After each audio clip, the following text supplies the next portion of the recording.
by Kuku FM. Download the app now. एक कारोबारी था, केले की खेती करवाता था। वो कारोबार छोड़कर देश के राष्ट्रपति का चुनाव लड़ने पहुंचा, उस राजनीतिक दल की ओर से जिसका नाम है टकलों की पार्टी। जैसे स्पाइडरमैन, बैटमैन, सुपरमैन होते हैं, वैसे ही उसने अपना नाम रखा बनाना मैन। लोगों ने बनाना मैन को राष्ट्रपति बना दिया। वो जनाब देश के पुनर्निर्माण का वादा करके आए थे, मगर पद मिलने के बाद उन्हें देश की पुरानी राजनीतिक परंपरा अच्छी लगने लगी। कौन सी परंपरा? तानाशाही की परंपरा। कार्यकाल खत्म होने के बाद भी वो पद से हटने को राजी नहीं थे। इसके अलावा उन पर भ्रष्टाचार के गंभीर आरोप थे। जनता बगावती हो गई। राष्ट्रपति के विरुद्ध कई मास प्रोटेस्ट हुए, हिंसा भी हुई, लेकिन राष्ट्रपति ने पद नहीं छोड़ा। बीते रोज उन्हीं राष्ट्रपति की खबर आई, कुछ लोगों ने उन्हीं के घर में घुसकर उनकी हत्या कर दी। क्या है ये पूरा मामला, विस्तार से बताते हैं। नमस्ते, मैं प्रतीक्षा हूं और आप देख रहे हैं अंतर्राष्ट्रीय प्रसंगों से जुड़ा हमारा कार्यक्रम दुनियादारी। आगे बढ़ने से पहले आपको कुछ याद दिलाना है। एक ऐप है कुकू एफएम। यहाँ बहुत सारी अलग अलग तरह की ऑडियो बुक्स उपलब्ध हैं। मतलब यहाँ आपको बोलती हुई किताबें मिल जाएंगी।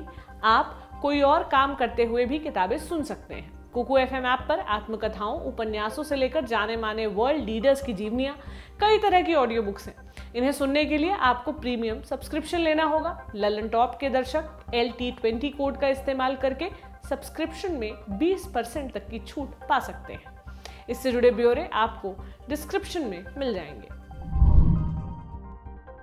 कैरिबियन में एक द्वीप है हिस्पैनियोला। इस द्वीप पर बसा है हेती। इसके पूरब में है डोमिनिक रिपब्लिक, पश्चिम में है क्यूबा, दक्षिण में है कोलंबिया और वेनेजुएला। हेती की राजधानी है पोर्ट ऑ प्रिंस। इससे थोड़ी दूर एक सजा संवरा पौष पहाड़ी इलाका है पेलेरिन। 6 और 7 जुलाई की दरमियानी रात करीब 1 बजे का वक्त था। रात के अंधेरे में एक हथियारबंद कमांडो ग्रुप यहाँ पेलेरिन स्थित एक आलीशान घर के कंपाउंड में घुसा। इससे पहले कि कोई कुछ समझ पाता, हमलावरों ने अंधाधुंध फायरिंग शुरू कर दी। किसका था यह घर? यह हेती के राष्ट्रपति जोवेनेल मोइस का निजी आवास था। हमलावरों के निशाने पर थे खुद राष्ट्रपति। लगभग आधे घंटे तक हुई इस गोलीबारी के बाद हमलावर वहां से भाग गए। इस वारदात की खबर पाकर जब पुलिस वहां पहुंची तो देखा कि राष्ट्रपति मोइस पीठ के बल फर्श पर पड़े हैं। उनकी सफेद कमीज खून से लथपथ है। दाईं आंख की पुतलियां निकलकर बाहर आ गई हैं। राष्ट्रपति मोइस को कुल 12 गोलियां मारी गई। इस हमले के दौरान राष्ट्रपति की पत्नी मार्टिने मोइस को भी गोली लगी थी। हमले के समय राष्ट्रपति के 2 बच्चे भी घर में थे। दोनों जान बचाने के लिए बाथरूम में छुप गए। हमलावरों ने घर की मेड और ड्यूटी पर तैनात एक लड़के को नहीं मारा, वो बस उन्हें रस्सी से बांधकर चले गए। हेती में गैंग वॉर आम है, इसलिए गोलीबारी की आवाज सुनकर इलाके के लोगों को लगा शायद कोई 2 गैंग्स आपस में भिड़े होंगे।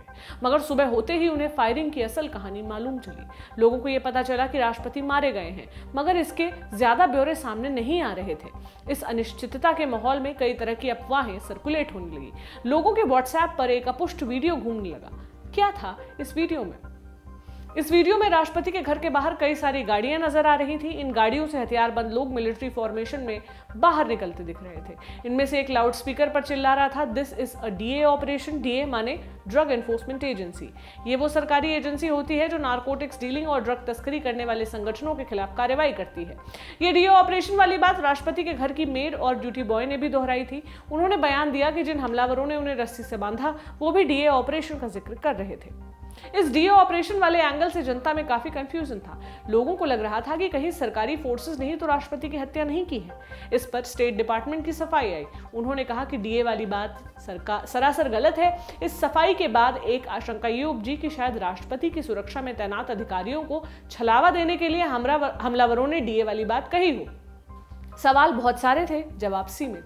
सबसे बड़ा सवाल था कि एक राष्ट्रपति के घर में घुसकर हत्या कैसे कर दी गई।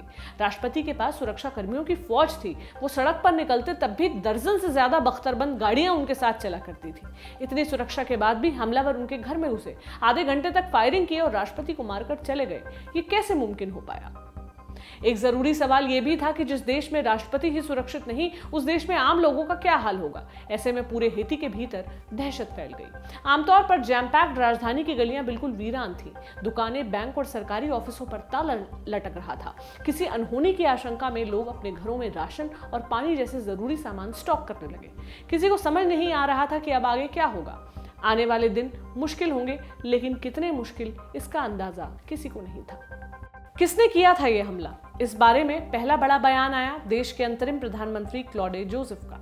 7 जुलाई को उन्होंने देश की जनता को संबोधित करते हुए कहा, अज्ञात लोगों के एक समूह ने राष्ट्रपति के निजी आवास पर हमला किया। उन्होंने राष्ट्रपति की हत्या कर दी। ये हमलावर स्पेनिश और अंग्रेजी बोल रहे थे। ये हमला सुनियोजित था। इसमें शामिल हमलावर काफी प्रशिक्षित थे। वे ढेर सारे हथियारों से लैस होकर आए थे। आशंका है कि ये हमलावर किराए के सैनिक हो सकते हैं। हमले से जुड़ा बुनियादी अपडेट देने के अलावा अंतरिम प्रधानमंत्री ने यह भी कहा कि राष्ट्रपति की हत्या के चलते फिलहाल वो देश के मुखिया हैं। 7 जुलाई की देर शाम अंतरिम पीएम क्लॉडे जोसेफ एक बार फिर देश के सामने आए। टेलीविजन पर प्रसारित अपने संदेश में उन्होंने कहा, फिलहाल मैं ही हेती की सरकार का मुखिया हूं। मैंने और मेरे साथी मंत्रियों ने अगले 15 दिनों तक देश में स्टेट ऑफ सीज लगाने का फैसला किया है। जनता से मेरी अपील है कि वो शांति बनाए रखे, साथ मिलकर इस देश को अराजकता के गर्त में गिरने से बचाएं। अंतरिम पीएम ने जनता से यह भी वादा किया कि राष्ट्रपति की हत्या करने वालों को जल्द से जल्द पकड़कर उनके किए की सजा दी जाएगी। क्लॉडे जोसेफ के इस ऐलान के बाद हमलावरों से जुड़ा एक बड़ा अपडेट आया। ये अपडेट दिया हेती के पुलिस प्रमुख लियोन चार्ल्स ने। 7 जुलाई की देर रात उन्होंने अंतरिम प्रधानमंत्री के ही आवास पर एक प्रेस कॉन्फ्रेंस बुलाई। इसमें बताया गया कि राष्ट्रपति की हत्या में शामिल कुछ संदिग्धों के साथ पुलिस की मुठभेड़ हुई। इस मुठभेड़ के बारे में संक्षिप्त जानकारी देते हुए पुलिस प्रमुख चार्ल्स बोले, हमें कुछ जानकारी मिली थी, उसी के आधार पर हमने हमलावरों का पीछा किया। हमने उन्हें क्राइम सीन से भागने नहीं दिया। उनमें से कुछ पेलेरिन इलाके में ही छुप गए थे। हमारी पुलिस टीम की उनके साथ मुठभेड़ हुई। दोनों तरफ से गोलियां चली। इस गोलीबारी में 4 संदिग्ध मारे गए। 2 संदिग्धों को हमने जिंदा पकड़ लिया। हमलावरों ने 3 पुलिसकर्मियों को भी बंधक बनाया था। उन पुलिसकर्मियों को सुरक्षित रिहा करवा लिया गया है। ये संदिग्ध कौन थे, इनके नाम क्या हैं? इन सारे सवालों का जवाब पुलिस प्रमुख ने नहीं दिया। ना ही उन्होंने मारे गए संदिग्धों की हत्या में मिलीभगत से शामिल कोई सबूत दिए। हाँ, उन्होंने ये जरूर कहा कि हत्यारों की तलाश अभी खत्म नहीं हुई है। ये तलाश कैसी होगी, इसका संकेत देते हुए लियोन चार्ल्स बोले, हम संदिग्धों का पीछा कर रहे हैं। या तो वे पकड़े जाएंगे या फिर मुठभेड़ के दौरान हमारे हाथों उनकी मौत होगी। देश में कानून व्यवस्था फिर से बहाल करने के लिए हम प्रतिबद्ध हैं।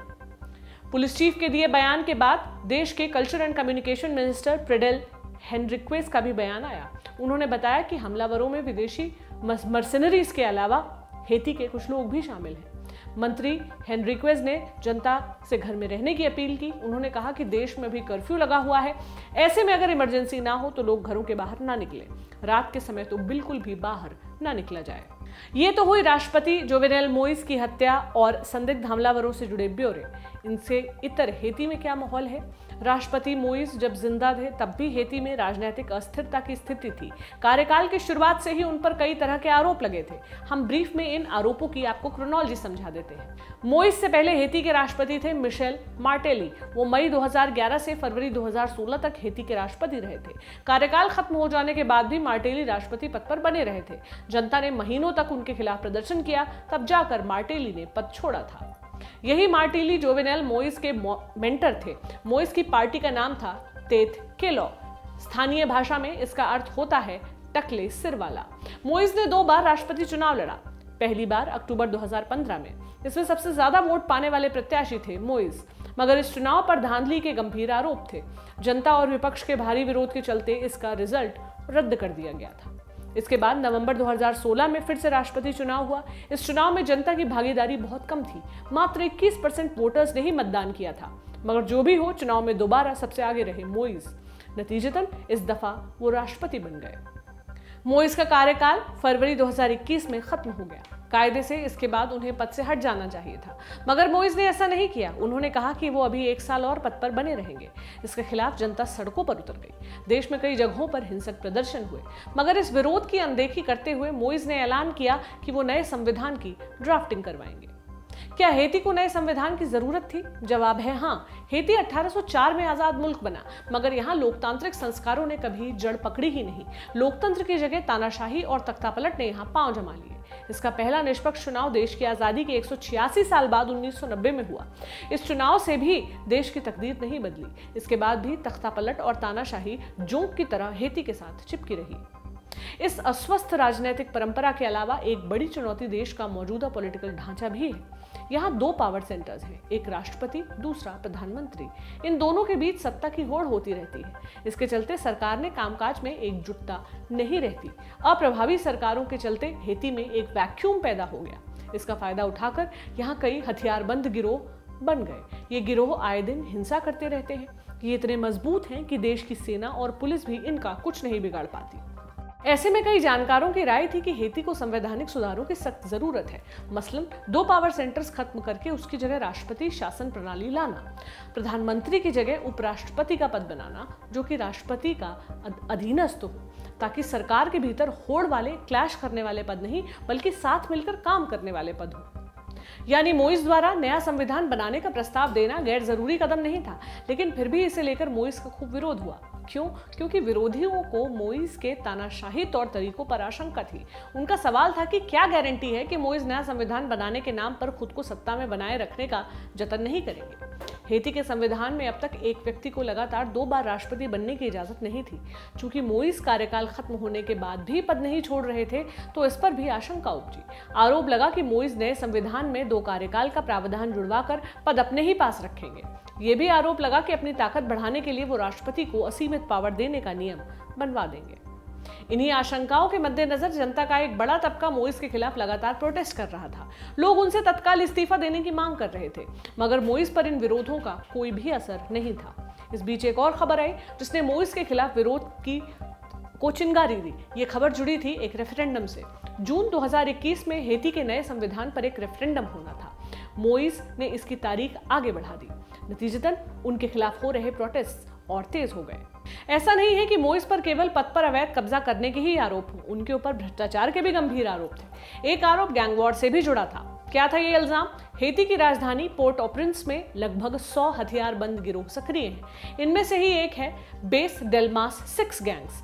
इस गैंग का सरगना है जिमी चेरिजियर। ये आदमी इतना क्रूर है कि हेती के लोग इसे बारबेक्यू बुलाते हैं। लोग कहते हैं कि जिमी लोगों को जिंदा जला देता है, इसलिए उसको बारबेक्यू कहते हैं। जिमी चेरिजियर गैंग लीडर बनने से पहले एक पुलिस अफसर था। 13 से 17 नवंबर 2018 के बीच जिमी ने राजधानी के एक स्लम में बड़ा नरसंहार किया। इसमें करीब 70 लोग मारे गए। आरोप है कि इस नरसंहार को अंजाम देने में जिमी के 2 बड़े मददगार थे। एक आंतरिक मंत्रालय का डायरेक्टर फेडनेल मोनकेरी, दूसरा शहर का पूर्व मेयर जोसेफ डुप्लान। ये जो डुप्लान है उसका सीधा कनेक्शन राष्ट्रपति जुवेनेल मोइस से बताया जाता है। प्रेसिडेंट मोइस ने डुप्लान को देश के पश्चिमी इलाके में अपना प्रतिनिधि चुना था। आरोप है कि राष्ट्रपति मोइस ने अपने खिलाफ चल रहे मास प्रोटेस्ट को दबाने के लिए डुप्लान की मदद लेकर बारबेक्यू के सहारे नरसंहार की योजना बनवाई। इसके लिए बहुत सोच समझकर ला सलाइन नाम के स्लम को चुना गया। क्यों? क्योंकि ये झुग्गी उन इलाकों में थी जहां विपक्ष के सरकार विरोधी मूवमेंट का बहुत असर था। ऐसे में अगर यहां पर हत्याकांड होता तो बाकी इलाकों में भी आतंक फैलता। ये इकलौता वाकया नहीं था जब बारबेक्यू ने मोइस के विरोधियों को निशाना बनाया हो। बारबेक्यू और उसके लोग आए दिन राष्ट्रपति मोइस के विरोधियों को टारगेट करते थे। ये भी आरोप लगता था कि बारबेक्यू के गुंडे पुलिस और सेना को मिली हथियारबंद गाड़ियों में घूमते हैं, पुलिस के हथियार इस्तेमाल करते हैं। इन्हीं आरोपों के चलते कई लोग बारबेक्यू को राष्ट्रपति मोइस का हेंचमैन भी कहते थे। ये सब अतीत की बातें हैं। वर्तमान ये है कि राष्ट्रपति मोइस मारे जा चुके हैं। उनकी मौत के बाद हेती और त्रासद स्थिति में दिख रहा है। राजधानी पोर्ट ऑ प्रिंस में पिछले कई महीनों से गैंग वॉर चल रहा है। गिरोहों की हिंसा के चलते हजारों लोग बेघर हो गए। राष्ट्रपति की उनके ही घर में हत्या हो जाने से पूरे देश में दहशत का माहौल है। इस संकट की घड़ी में भी राजनीतिक नेता संगठित नहीं दिख रहे हैं। वहां आने वाले दिनों में एक और पॉलिटिकल मुकाबले का फ्रंट खुलता दिख रहा है। इसकी क्या वजह है? दरअसल राष्ट्रपति मोइस ने अपनी हत्या के करीब 24 घंटे पहले देश के नए प्रधानमंत्री के लिए एक नाम फाइनल किया था। इन जनाब का नाम है डॉक्टर एरियल हेनरी। राष्ट्रपति मोइस ने 5 जुलाई को उन्हें प्रधानमंत्री अपॉइंट किया। जल्द ही एरियल हेनरी को पदभार ग्रहण करना था, मगर इससे पहले कि ये हो पता राष्ट्रपति मोइस मारे गए। मोइस की हत्या के बाद मची अफरा तफरी में एरियल हेनरी के पूर्ववर्ती अंतरिम प्रधानमंत्री क्लाउडे जोसेफ ने खुद को देश का मुखिया घोषित कर दिया। एक तरफ जहां क्लाउडे जोसेफ खुद को राष्ट्र प्रमुख बता रहे हैं, वहीं एरियल हेनरी कह रहे हैं कि मैं असली प्रधानमंत्री हूं। आशंका है कि असली प्रधानमंत्री कौन के इस सवाल पर हेनरी और जोसेफ आपस में भिड़ सकते हैं। हेती को इस वक्त लड़ने वाले राजनीतिक प्रतिनिधियों की नहीं, गंभीर और समझदार लीडरशिप की जरूरत है। कुल मिलाकर हेती की स्थिति बेहद दयनीय है।